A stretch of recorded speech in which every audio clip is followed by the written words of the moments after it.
Hi, everyone. Welcome to another Framecad webinar. My name is Tiffany George, and I'll be doing the demonstration today. With me, I have Craig Allen, and he'll answer any questions that you guys may have. Feel free to enter those questions in the Q&A section of the Zoom feature. And at the end of the session, Craig will have those answers. Another thing to note is that the recording of the session will be sent to everyone's email. So you will have that copy. So what we'll be doing today is we'll be looking at lateral design in Framecad Structure. So I'll go ahead and I'll share my screen. So the first thing to do when we're looking at lateral design is to go into our border settings. So you can find that either here under Structure, Settings, Border Setup, or we could look at it in our ribbon right here, Border Setup, or we could simply type BSet. Enter. And what we have here, what we'll focus on is under Design Codes, and we look at the wind speed. So looking at the tooltip, it says that we could select a category from the drop-down list. Right, so we have a list of wind speeds there. And if we don't find the wind speed that is appropriate to our design or our structure, we can simply type that number in. And we have that desired wind speed. Another thing to note is we have some wind speeds with the letter C, and that represents hurricane-prone regions. And again, if we don't have those numbers, we could simply type that number and put the C to the end. What the tooltip says, or we could do wind pressure. So currently we're in wind speed miles per hour, or we could have a wind pressure. And if we saw that change, simultaneously change from wind speed to wind pressure, pounds per square feet. Next, we look at the wind option. We have the terrain factor, importance factor, and topography factor. And these numbers will be based on the requirements of each project. What we'll look at next is the load earthquake code, so the seismic codes. So we look at the brace engineering, and we have three options. We have strength method, rigid diaphragm, or we could disable that feature. So taking a look at the strength method, we have the foundation type, importance level, structural response, 0.2 second spectral response, and the 1 second spectral response. Some things to note is the software requires us to put these numbers in as percentages. And we also have the fundamental period. What a tooltip says is you may override the fundamental period only if the calculations has been done by a higher order software. Otherwise, set this value to 0. So we'll leave it at 0. Another option is rigid diaphragm. Now we see when we chose that option, we have more numbers to be inputted, but we'll do strength method today. So that covers the border settings. Now hit OK. So I already have a pre-designed structure, just a simple 2-story with a floor joist and a roof. So looking at this first floor, we see we have some wall panels. First thing we want to do is to list these panels. Put LI, hit enter, and we select the panels.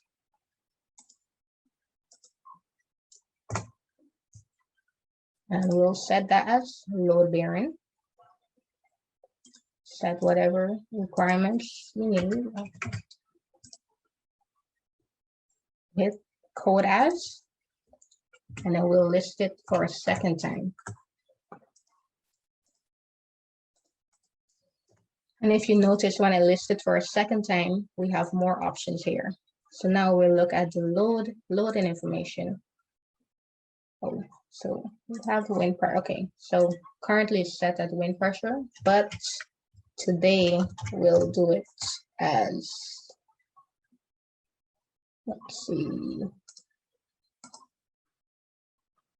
We would like to do this under, we'll do wind speed versus wind pressure.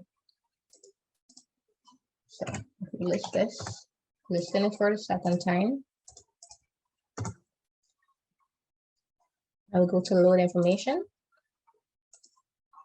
Let's see.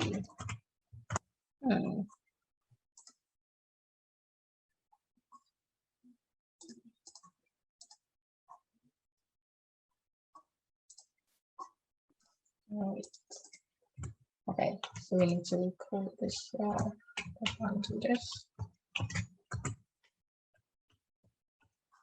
So what we'll do, we'll undo that first coding that we did. We'll go back to VSET to make sure that is done in wind speed versus wind pressure. We do 110 for today. And then we'll list this wall.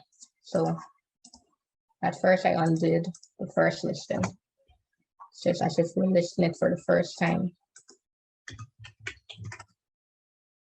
Code it as a load bearing. And then we'll list it again.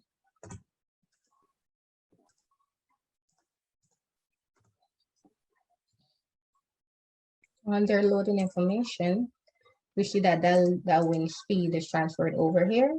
We also have the wind options. And what we'll take a look at is the location. So these walls, we have external, internal, or mixed.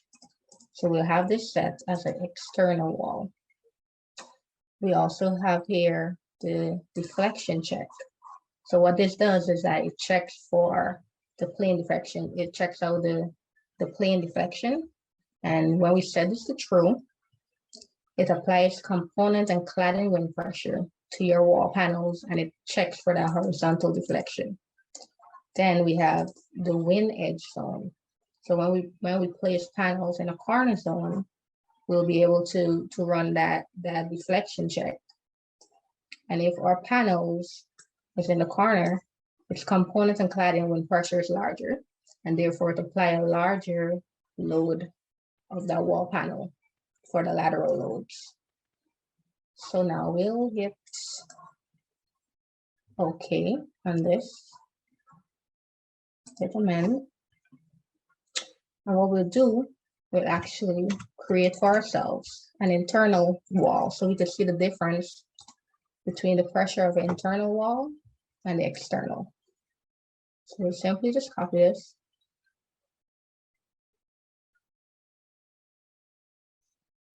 Right, now we'll list this wall. And now we'll change it from an external to an internal. Right, amend. Now I'd like for you to note the difference. When we PPD, these first we'll label the walls. Right, label it, and then we'll PPD the walls. And what we'll notice, this L5 is the internal wall. And what we'll note is go under the stud design. And we'll look at the horizontal load. So the wind horizontal load for this internal wall is 4.8, and the wind horizontal component and cladding is 9.4.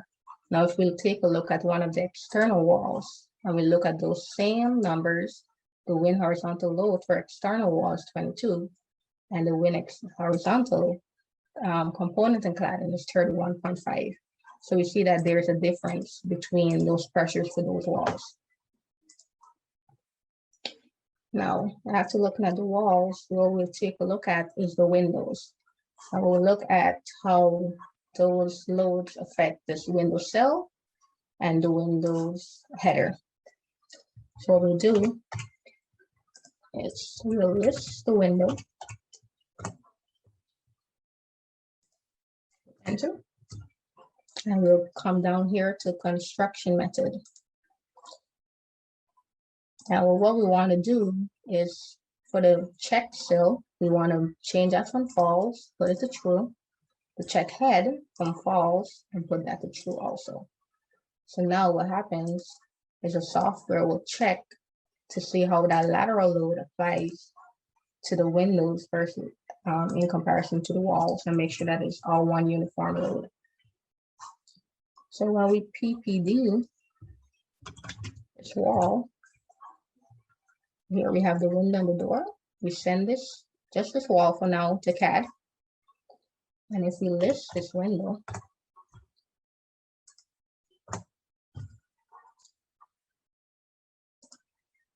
now we hit the report, we'll see here that it checks the deflection limit of that window. We check the wind horizontal. We have the header check. So we check for deflection. We check for header bending. We have the sill check. And we check for sill deflection and the sill bending. So we have that report there. And that report is only, those numbers are only generated if we have that sill check and the header check set at true. So we could come out of this. And we go back to the drawing. So we check the header. Next thing we want to do is do shear wall design. And what we'll do, I already have this wall listed as load bearing. So in order for us to make these walls into shear walls, what we'll do is add some straps. So how to do that is we go to structure to the top, go to panels and walls, layout, and we'll come down to calculate bracing. Now the PCB is the shortcut for that feature. So when we hit that, what we have here, we have the calculation method that we set in our reset. We have the wind force for X. We have the wind force for Y, north and south. And we have the earthquake force.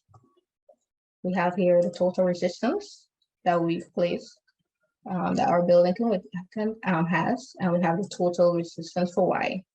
Also here we have the shortages. Now, because we do not have any straps in place, right now our shortages are 3.6 for both X and Y. So ideally, we would like these numbers, our resistance, to be greater than the forces that is applied to our buildings. So we want these numbers to be to 0. So in order to add those bracings, we hit insert. And the note says, return for setup or select location for K bracing. So we do set return, which is the right click on the mouse. And here we have the brace type. So we have the X brace. We have single strap, which is placed on one side of the wall. We have double strap, which is placed on both sides of the wall panel. And we have bridge and brace, which is in between the noggins. We have the engineer wood. And we have here, we have the material. So we have this thickness of the wood, the material, and the number at the end indicates the type of screw. So now we have also the wall board panel, and this is done in gypsum board. We have the size, the thickness, and the type of the screw. So what we'll do is we'll take a look at the X bracing. Let's save. And we simply click where we want those bracings. And the number indicates the type of bracing, which is K, and the arrow indicates the direction. Now, these braces that we put in would obviously not be enough because we will be based on whatever calculations are given and how many bracing you will need. But we'll just have these here to show what it looks like and how those numbers are affected. So after placing the bracings, hit enter. And then we do PCB again to see the results. So now we see those numbers move from 3.6 on the X to 0.7. And we see those numbers on the Y move from 3.5 or 2.6 to 0.9. So more bracing is required, but those numbers are greatly reduced. So if you simply come and probably put some more at K bracing, and we see how much those numbers can come down. Now, you don't necessarily have to put K-bracing. There's a, like I showed you from the drop down list, there's more that we can place. But we're just putting this here for now, just to show the difference in that number. So PCB again. And now we have what we needed. Numbers are at 0. And one thing to note, if you notice, when those numbers were not at 0, the text were in red, but now they're in black, which indicates that we have sufficient bracing to prevent any overturning of the structure. Okay. So that's the X bracing, and we could take a look at what these look like when we PPD them. PPD this wall, and you'll see what those X brace looks like on here. There we go. Now these are just randomly placed. They would obviously be more uniform. Now if you take a look at the first floor, and we PCB this floor, and one thing to note is that based on whatever floor you're PCB in, you want to make sure that it's centered on the screen so the software will know what level you're working on. So PCB. And if you take a look at these numbers on X and Y, we see that they're greater than the numbers that were on the second floor. And that's because the load from the second floor is transferred down to the bottom floor. So greater bracing will be required on this floor. So what we'll do, we'll hit insert, right click on the mouse, and this time we'll try a different brace. We could do the double strap. And then we'll hit save. And then we'll put some brace in here.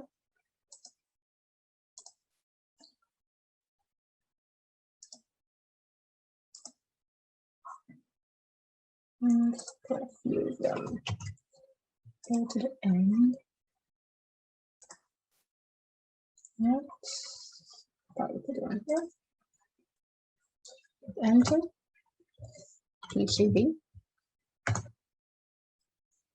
Let's see. And now those numbers easily at 0. We see that the resistance is greater than the force for both the X and the Y. And now our walls can be able to withstand to be erected without any overturning. So now let's take a look at the reporting. So whilst here in the PCB window, you could simply hit report. And what we're given, we have the design loading. So we have all those codes, all those calculations. We have the area calculations, wind bracing, the wind pressure. We have earthquake bracing and the codes and the bracing makeup, bracing result, wind results, and the results for earthquake. When we look at the individual walls on this floor, we have the floor type, we have the type of bracing, strap bracing, we have the material, we have the dead loads, the bracing length for both Y and X, the contribution for both Y and X. We have the racking resistance, and we have the overturning resistance. And then we have the brace distribution, and this gives you a breakdown of the total lateral resistance for each wall and what is needed. Another thing to note is that all of these, the summary can be printed, or you could simply export it to an Excel sheet for your records and your manipulation. And that's that. Another thing that we can do is create a bracing plan. So you go back to the PCD window, under detailing options, create a bracing plan, hit insert, and choose what window to put it on, or sheet. And here we have the bracing plan. So we have each indication of the strap, we have where it's connected and the directions. And one thing we can also input is, maybe again, under that detail, We can import the wind force marker, and we can import the resistance marker. And hit insert. And we just left click, and now we have those indicators and the applied pressure that the resistance that structure can withhold. And this was for the first floor. We can do one for the second floor, as many as needed. Now what we'll do is, we already looked at that report. What we can do is now take a look at what these straps look like in an actual 3D model. Here's a model that I already have pre-done with some examples of those bracings. So that's the strap bracing on one side. We have the K bracing, and we have the one that's in the noggin. Don't be alarmed if you do decide to do let me see which one. If you decide to do, sorry, I have to zoom in.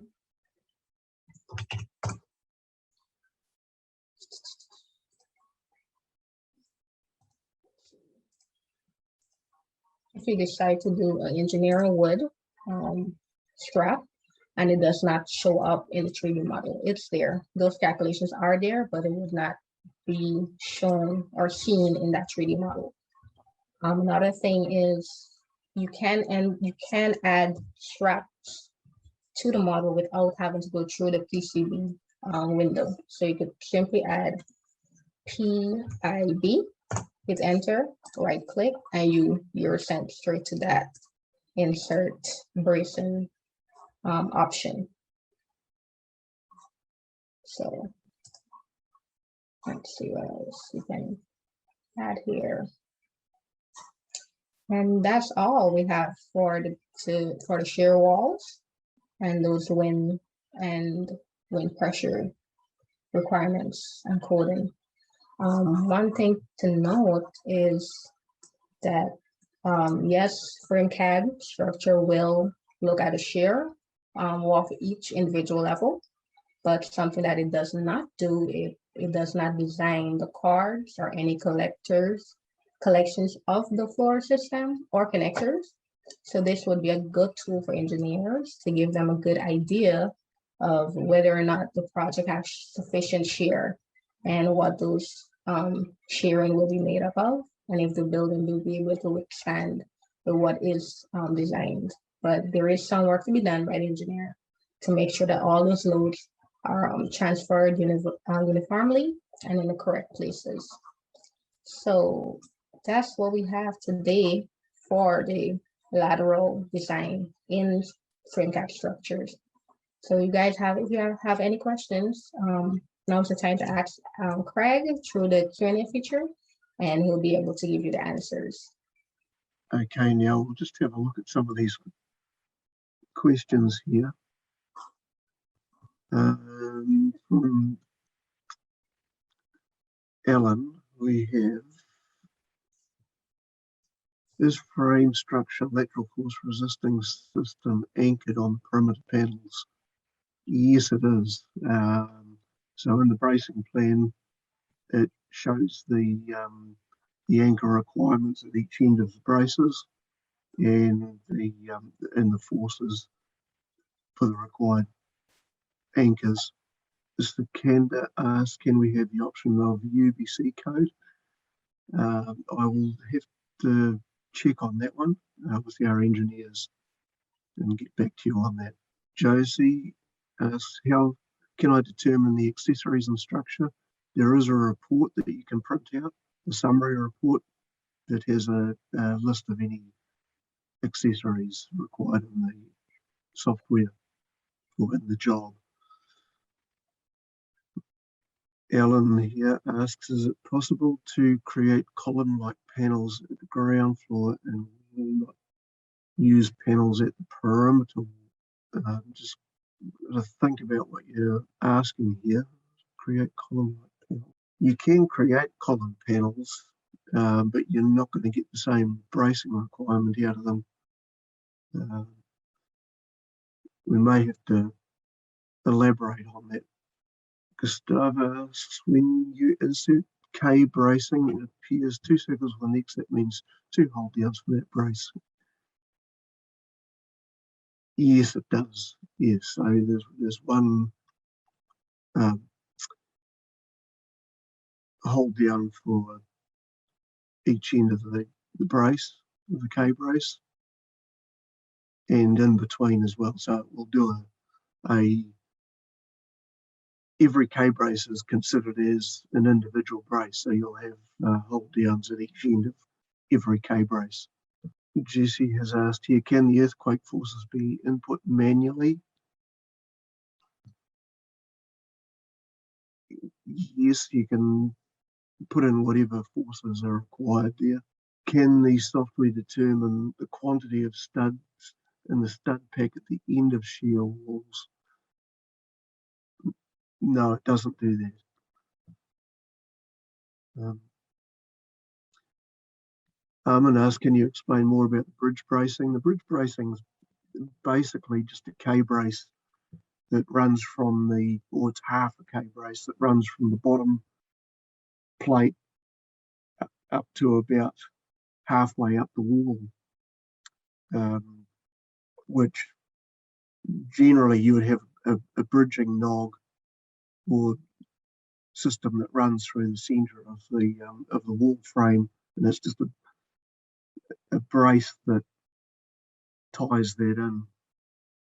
Armin asks, how does the arrowhead indicate for the K bracing? Now the arrow indicates the start and finish end of the brace. So the start end of the brace starts at the bottom of the brace. So you can, if you want to reverse the direction of that brace, you can just use the member reverse command for that, and it will place the start end of the K brace at the other end of it. Switch it around and you'll see the arrow at the other end. So that's if you need to have some clearance for fixing panels together or putting a bracket in a certain place on a panel. You can just flip that brace around and it'll start from the other end.